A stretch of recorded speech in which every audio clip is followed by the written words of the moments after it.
Episode 9 The Ocean Ruins. Once upon a time, in the land of Etheria, there was a Princess Nea and a Princess Lulu, and they went on the most amazing adventures. They had just found both of the keepers of the aquarium crystals, and now needed to find the inventor, who could help them return them to the water temple. The keeper of the blue crystal was Prince Paul, and the keeper of the purple crystal was a very smart and nice female ogre named Ola. Now the inventor told them that once they found the crystals, he knew of someone who could show them where to take them. And once all the party was together, the inventor could see that both the keepers of the aquarium crystals were there. And when he saw that, he shared that they would need to head to the edge of the water, to Tortura Cove. So the very next morning they set out early, all of them, even with the inventor, who happened to bring a very ornate walking stick with him, one with a large metal orb on the top of it. They hiked from Sparlan Castle across the plateau and off to Tortura Cove. As they were hiking towards the water, the inventor asked Princess Nea and Princess Lulu and the whole team if they've ever met a mermaid before. To everyone's surprise, no one spoke up, except Prince Paul, who had, in fact, actually met a mermaid before, but he felt a little too embarrassed to speak up. But that story is for another time. Also, high above them, the hawk Ryla flew, keeping a close eye on the group, and Princess Nea and Princess Lulu started to feel like the bird was there to watch over them, to take care of them maybe. When they got to the cove where the water was calm, the inventor bent over and took out a metal key. He turned to the group and put his finger up to his lips. Shh, he motioned. And then he knocked the key against the metal orb of his walking stick. The metal clanking against metal made a strong, reverberating sound that he quickly dunked under the water. From below the water, the motion sent a cascade of ripples throughout the water, like a signal to the entire sea. And then the group waited, and then they waited some more, and once they were completely tired of waiting, they waited even longer. Until finally, out of the water came an older merman and a young mermaid. The young mermaid had beautiful long hair and had the most beautiful voice when she spoke. The older merman reached out of the sea and shook the inventor's hand. "It has been a long time, my friend," he said. "Indeed it has," answered the inventor. "And what of Clara?" the merman asked. And to that the inventor's face fell, and he looked sad. "Oh, she's well, I'm sure," he answered awkwardly. "But we are here because of them," and signaled to the princesses, prince, and the ogre. "I see. The time is coming fast upon us, is it not? And so soon. Which of you are the keepers?" The inventor nodded to Paul and Ola, as if to say, "You can trust him," and they stepped forward. "And the crystals?" They pulled out their crystals, which were glowing quite powerfully, even in broad daylight. "Quite odd they would end up with land dwellers, don't you think?" the merman said, and looked up and made eye contact with the hawk flying in the air. "Do they know how to use them?" Before the inventor could answer, Ola jumped in, lifting her hand and creating a small wave of water. "That is good, but mere humans and ogres can't reach the bottom of the sea on their own. You can only breathe oxygen. Can you both use them yet to manipulate space underwater and create for yourselves a way for us to lead you to the temple? Or maybe perhaps you have enchanted seaweed?" Now, enchanted seaweed is a special seaweed in Etheria that allows air breathers to breathe underwater, like a diver's oxygen tank. And, quite frankly, Ola, Paul, Nea, and Lulu did not have any enchanted seaweed. But to the merman's comment, Prince Paul and Ola looked at each other. They were unsure. So he called them closer to the water, and he began talking with them, this time in a low voice that Princess Nea and Princess Lulu couldn't hear.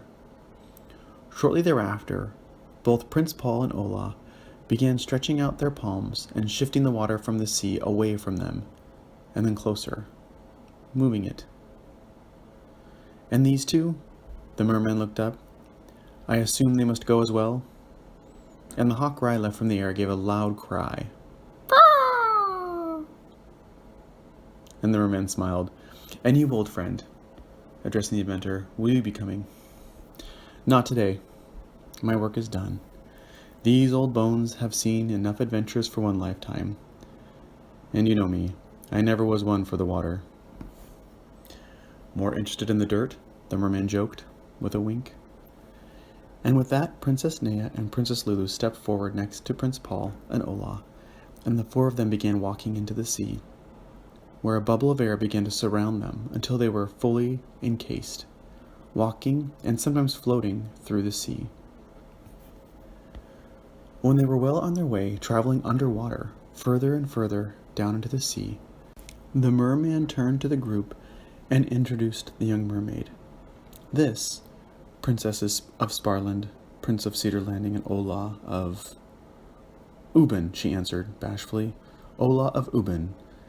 This is Princess Blue of Elimia, and she is well versed in these parts of the sea and will lead you to the Aquarian Temple. There are many matters we still must attend to if we are going to heal Etheria, and I must depart from you. Don't worry, you all will be safe in her care. Princess Blue of Elimia? The spear fighter? Nea thought, remembering Tuck's words at Cedar Landing. But it couldn't be. That was a human with legs. This is a mermaid with a fin. Before she could ask, the mermaid spoke up. The Aquarian ruins, where we need to go, is very, very far down near the bottom of the Torturian Sea, past a beautiful reef, then through a dark cavern. And the group floated and hiked all the way down to the bottom, past a wonderfully beautiful reef with lots of coral, then to a dark cavern. But when they got to it, there was a very, very, very big fish in the way, and Princess Blue swam on over to the fish and asked him if he would move. She said, "Blue, blue, blue, blue, blue, blue," and she was actually speaking fish, and the fish spoke back, "Blue, blue, blue, blue, blue, blue." Blum. Then Blue turned to the group and said, "Oh no, the big, huge fish is sick and can't move because his stomach aches. He's sore because he got hit there by another big, angry fish." "Is there any way that we can heal it?" Lulu asked. To that, Nea replied, "Let's try the blue crystal again, like we did for Darius. But we need something to infuse it with." "I've heard that certain types of coral can help sore muscles," Ola replied. "Yeah," Princess Blue agreed, "pink coral. A bit further out. But there's some in the reef I took you through." And with that, she quickly swam back to the reef, searching for pink coral. When she got back with the coral, they broke it into small little bits and rubbed it together, so it was very, very small, tiny bits and pieces. And then Paul pulled out his blue crystal and began rubbing the small bits with some water to make it creamy. They rubbed the cream over the fish's body, and when they did, the fish immediately started smiling, because it stopped his stomach from aching. And it went, "Blue, blue, blue, blue, blue, blue," which is fish for, "I feel so much better, thank you so much." And then he swam away. And the 5 adventurers went through the deep, dark cavern. And when they got to the other side, they found themselves in this beautiful little cave, where a small opening allowed the sun to shine down through the water. And inside this area there was a bunch of ruins. Now, ruins are old stone pieces left over from an old building, like a castle or a temple or some old structure that was built long, long ago. "This," said Princess Blue, "is the water temple. It's a little rough down here, but this is where we're supposed to take the crystals." As the group looked around, the ruinous temple was overgrown by seaweed and sea flowers. They were all around the temple walls. "There's supposed to be a tablet," Ola said, digging through the sea flora on the wall. "I read it in a book, a place where the crystals are supposed to go." So everyone started looking around the temple for a tablet. What they didn't notice is that the crystals in Ola and Prince Paul's pockets were actually growing brighter and brighter with every step towards the center of the temple. As they pulled down the overgrown seaweed and the sea flowers looking for a tablet, they did see plenty of interesting symbols and shapes, because even though the temple was very worn down, certain parts of it were maintained. And had the adventurers been better versed in the crystals in the temple, they would have noticed that this temple had engravings of all the other elements on each of the 4 walls. Then, Princess Nea froze and looked down at her feet. Right in the middle of the temple, underneath some large overgrowth of flora and sea mold, a large engraving of what looked like water, but with 2 spots etched out. 2 spots for the keepers of the crystal to stand. So Ola and Paul came over, and as they pulled out their crystals, they shined even brighter than before.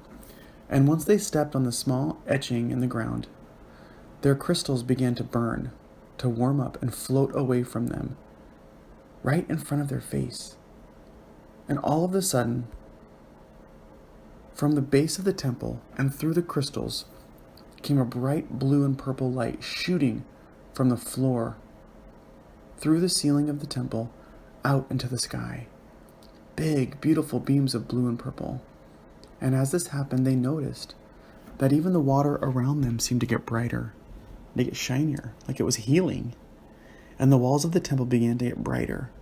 Cracks went away, the seaweed and overgrowth disappeared, and you could see all the engravings around the temple, and they were beautiful. They all stood there for a minute, amazed while the blue and purple light continued to purify the water and restore the temple around them. When it finally subsided and the crystals began to float back to Ola and Prince Paul, the adventurers all gave each other big hugs and swam out of the cavern and back to the mainland. And they thanked Princess Blue for her help and for showing them where the water temple was and for translating what the big fish had to say. And when they got back to Sparland, everybody was celebrating because the water was cleaner and clearer now. Everyone could clean their clothes and do dishes and all the regular things.